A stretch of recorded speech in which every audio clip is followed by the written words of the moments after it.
तुम सर्वश्रेष्ठ धनुर्धर हो, परंतु यदि तुम्हारा आखेट तनिक भी इधर से उधर हो जाए तो तुम चूक जाओगे। तुम्हारा अधिकार तुम्हारे वाण संधान पर है, तुम्हारा अधिकार तुम्हारी दृष्टि पर है, परंतु उस मृग पर तुम्हारा कोई अधिकार नहीं जिसकी ओर तुम वाण चला रहे हो।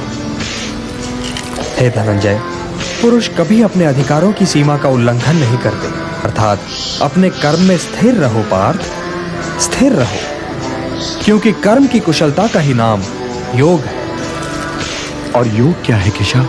योग क्या है?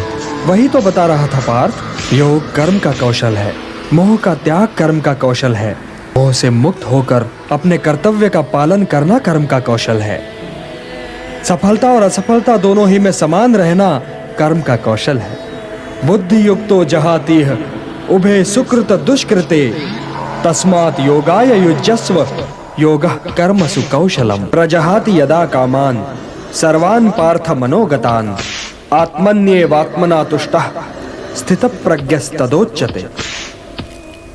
उसी की भांति तुम अपनी कामनाएं त्याग दो, अपनी व्यक्तिगत अभिलाषाओं से मुक्त हो जाओ, सुख दुख से परे होकर अपने स्वयं में संतुष्ट हो जाओ पार्थ।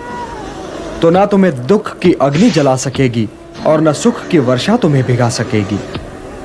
हे पार्थ, स्थित प्रज्ञ वो मुनि है जो सुख और दुख दोनों ही में समान भाव रखता है और कोई उसका ये संतुलन तोड़ भी नहीं सकता। जब उसके शब्द बाहर निकलते हैं तो मन में तैरते दुख और सुख से बाहर नहीं निकलते, बल्कि आत्मा की अथाह गहराइयों से बाहर निकलते हैं। वो मोह की भाषा नहीं बोलता, वो निष्काम कर्म की भाषा बोलता है। वो जब बैठता है तो कछुए की भांति अपने भीतर सिमट कर बैठता है और अपने स्वयं ही को दुर्ग बना लेता है, अर्थात उसकी इंद्रियां उसके वश में होती है। और अपनी इंद्रियों को केवल वही अपने वश में कर सकता है जिसका अपना मन अपने वश में हो। हे पार्थ, ध्यायतो विषयान् पुंसः संगस्तेषु उपजायते संगात् संजायते कामः कामात् क्रोधो विजायते। क्रोधात् भवति सम्मोहः सम्मोहात् स्मृति विभ्रमः स्मृति भ्रंशात् बुद्धिनाशो बुद्धिनाशात् प्रणश्यति। हे पार्थ, सामान्य पुरुष विषय का ध्यान करता है और विषय का ध्यान उसे आसक्त बना देता है। इस आसक्ति या लगाव से काम का जन्म होता है।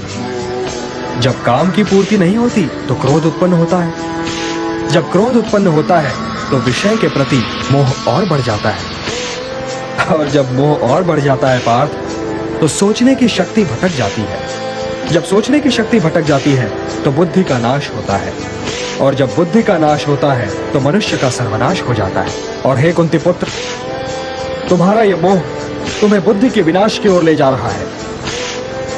तनिक सोचो पार्थ कि जिसके पास बुद्धि ही ना होगी उसे शांति कैसे मिल सकती है?